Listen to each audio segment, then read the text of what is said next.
Efesus pasal 5 ayat 22 sampai ayat yang ke-33. Kasih Kristus adalah dasar hidup suami istri. Hai istri, tunduklah kepada suamimu seperti kepada Tuhan. Karena suami adalah kepala istri, sama seperti Kristus adalah kepala jemaat. Dialah yang menyelamatkan tubuh.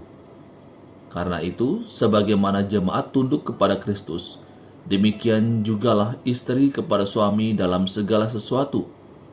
Hai suami, kasihilah istrimu sebagaimana Kristus telah mengasihi jemaat dan telah menyerahkan dirinya baginya untuk menguduskannya sesudah ia menyucikannya dengan memandikannya dengan air dan firman, supaya dengan demikian ia menempatkan jemaat di hadapan dirinya dengan cemerlang, tanpa cacat atau kerut atau yang serupa itu, tetapi supaya jemaat kudus dan tidak bercela. Demikian juga suami harus mengasihi istrinya sama seperti tubuhnya sendiri. Siapa yang mengasihi istrinya mengasihi dirinya sendiri. Sebab tidak pernah orang membenci tubuhnya sendiri, tetapi mengasuhnya dan merawatinya, sama seperti Kristus terhadap jemaat. Karena kita adalah anggota tubuhnya.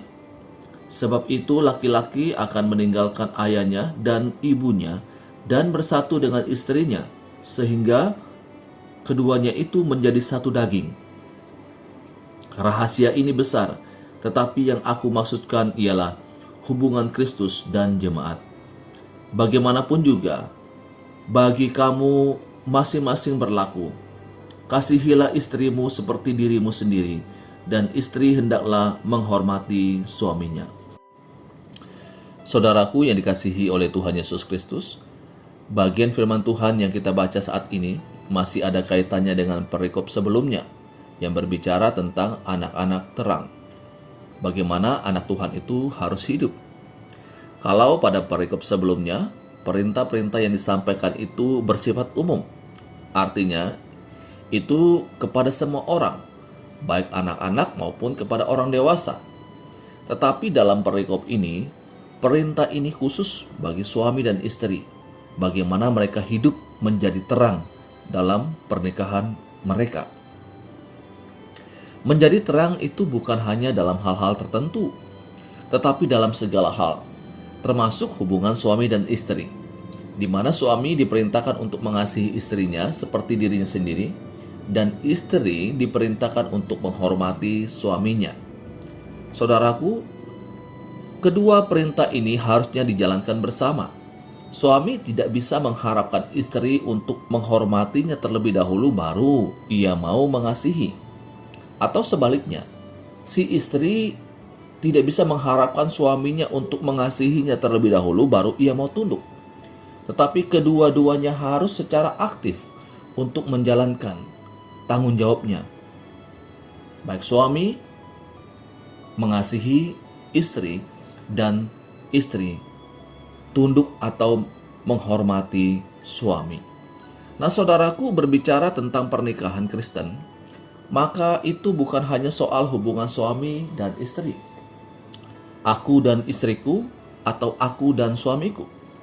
Tetapi pernikahan Kristen adalah gambaran yang digunakan untuk menggambarkan hubungan antara Kristus dan jemaat. Ini artinya, pernikahan itu adalah hubungan yang sangat eksklusif. Kita perhatikan dalam ayat yang ke-32.